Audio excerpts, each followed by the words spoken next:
Pai, do Filho e do Espírito Santo. Amém. Rainha do céu, alegrai-vos, aleluia, pois o Senhor que mereceste trazer em vosso seio, aleluia, ressuscitou como disse, aleluia, rogai a Deus por nós, aleluia.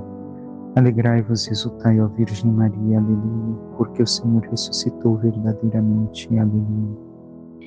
Oremos, ó Deus, que na gloriosa ressurreição do vosso Filho, restituístes a alegria ao mundo inteiro. Pela intercessão da Virgem Maria, concedei-nos gozar a alegria da vida eterna por Cristo nosso Senhor. Amém. Caríssimo irmão e irmã, hoje meditamos a liturgia da quarta-feira da quinta semana da Páscoa. E São João nos diz: naquele tempo Jesus disse a seus discípulos: eu sou a videira verdadeira e meu Pai é o agricultor. Todo ramo que em mim não dá fruto, ele o corta, e todo ramo que dá fruto, ele o limpa, para que dê mais fruto ainda. Vós já estáis limpos por causa da palavra que eu vos falei. Permanecei em mim e eu permanecerei em vós. Como o ramo não pode dar fruto por si mesmo se não permanecer na videira, assim também vós não podereis dar fruto se não permanecerdes em mim. Eu sou a videira e vós os ramos. Aquele que permanece em mim e eu nele, esse produz muito fruto, porque sem mim nada podeis fazer.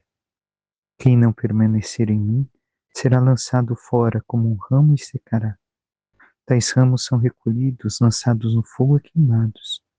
Se permanecerdes em mim e minhas palavras permanecerem em vós, pedi o que quiserdes e vos será dado. Nisto meu Pai é glorificado, que deis muito fruto e vos torneis meus discípulos. Palavra da salvação, glória a vós, Senhor.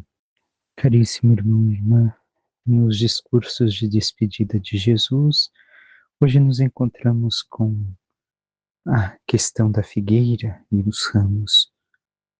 Jesus que nos recorda mais uma vez, sem Ele nada podemos fazer.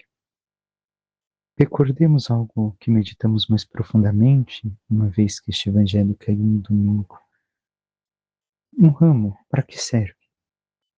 O ramo da videira, depois de cortado, somente serve para colocar no fogo, para ser lançado fora.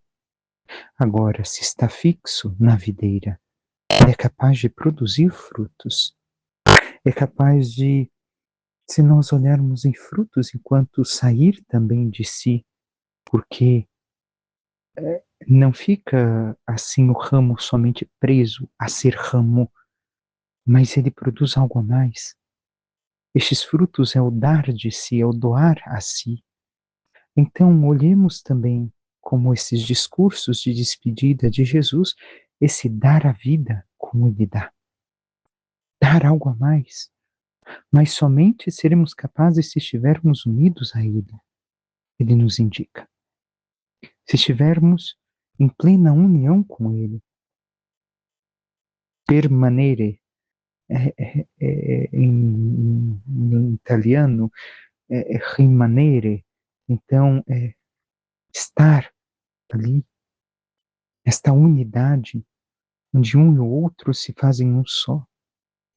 Caso nós deixemos o Senhor, não seremos capazes de dar a nossa vida a nós mesmos, como Jesus, de imitá-lo.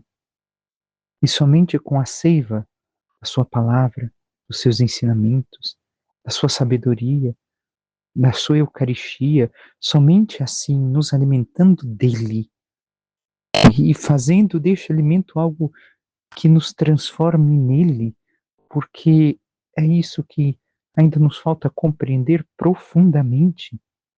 Não basta que eu comungue, não basta que eu leia a palavra de Deus, que eu a medite, deve de ser como a seiva que me transforma desde o mais íntimo de mim até o mais externo, da mesma forma que a videira. Mas o quanto, irmão e irmã, podemos dizer que isto é fato em cada um de nós? E ainda segue Jesus: quem não permanecer em mim será lançado fora como um ramo e secará. Ou seja, primeiro será lançado fora e depois secará. Se não bebemos de sua seiva, se não somos preenchidos pelo seu Espírito, pelo Espírito Santo. Se permanecerdes em mim e minhas palavras em vós, pedi o que quiserdes e vos será dado. Por que o que quisermos nos será dado? Porque se a seiva é aquela que vem do próprio Cristo, então nós pedimos tudo aquilo que Ele pede ao Pai, não nada que saia do nosso egoísmo, de nosso mal, de nosso ser. E assim o Pai é glorificado, se damos muito fruto e somos seus discípulos. Mas o quanto realmente aprofundamos esta palavra e buscamos submergir na mesma para vivermos plenamente. Salmo 121, 122 nos diz que alegria quando ouvi que me disseram vamos à casa do Senhor. A alegria de estarmos unidos à videira. A alegria de querermos estar na casa do Senhor, que é o próprio Cristo, o novo templo, como meditamos ainda esta semana. E por fim, Atos dos Apóstolos nos diz: naqueles dias chegaram alguns da Judéia e ensinavam os irmãos de Antioquia, dizendo: vós não poderíeis salvar-vos se não fordes circuncidados, como ordena a lei de Moisés. Isto provocou muita confusão e houve uma grande discussão de Paulo e Barnabé com eles. Finalmente decidiram que Paulo e Barnabé e alguns outros fossem a Jerusalém para tratar dessa questão com os apóstolos e os anciãos. Depois de terem sido acompanhados pela comunidade, Paulo e Barnabé atravessaram a Fenícia e a Samaria. Contaram sobre a conversão dos pagãos, causando grande alegria entre todos os irmãos. Chegando a Jerusalém, foram recebidos pelos apóstolos e os anciãos e narraram as maravilhas que Deus tinha realizado por meio deles. Alguns dos que tinham pertencido ao partido dos fariseus e que haviam abraçado a fé, levantaram-se e disseram que era preciso circuncidar os pagãos e obrigá-los a observar a lei de Moisés. Então os apóstolos e os anciãos reuniram-se para tratar desse assunto. Vemos uma mudança de rota em uma questão pontual da igreja primitiva. A circuncisão, recordemos, mais do que somente um ato externo, o que Deus queria era a circuncisão do coração, a mudança de vida do povo de Israel, onde toda aquela carne fosse retirada para viver daquilo que é o Espírito. Ora, assim tenhamos em conta também muitas coisas que nós conhecemos da vida cristã, que devemos viver, ensinamentos, mandamentos, mas realmente estamos vivendo da forma profunda como o Senhor nos pede? Somente temos tido como algo superficial do qual nós cobramos os demais, mas nós mesmos nem sequer vivemos em profundidade as mesmas coisas. Nem sequer compreendemos aquilo que o Senhor nos diz. Que possamos aprofundar as nossas vidas pela ação do Espírito Santo em nós, para que assim possamos chegar um dia à glória eterna.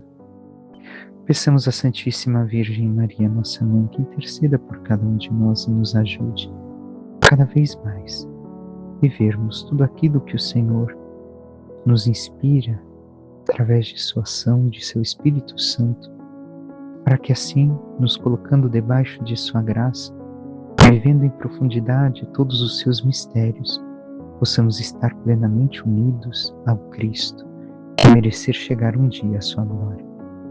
Louvado seja nosso Senhor Jesus Cristo, para que sempre seja louvado. Por intercessão da Santíssima Virgem Maria, de todos os santos e anjos de Deus, desça sobre vós, vossas famílias, vosso trabalho e tudo que vos pertence, a bênção do Deus Todo-Poderoso, que é Pai, Filho e Espírito Santo. Amém. Santo e abençoado dia a todos.